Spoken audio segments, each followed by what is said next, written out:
Bu demektir, yer kürəsində yaşayan 6-7 milyard insan var. Bu insanların demək olar ki 2 milyarddan çox insanlar yoddan əziyyət çəkir. Bilirsiniz, suda və torpaqda yod var.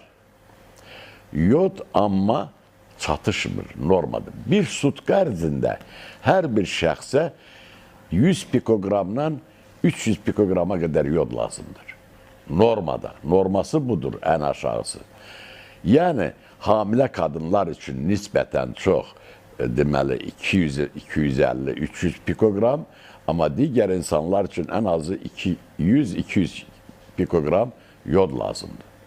Özdə bu iyonlaşmış yoddur.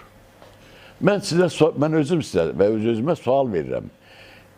Ey insanlar, yer kürəsinin ən mükəmməl canlısı insandır. Yer üzünün əşrəfi insandır.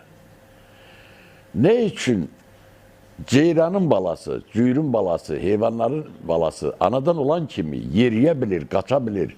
Amma yer kürəsinin mükəmməl insanı qaça bilmir.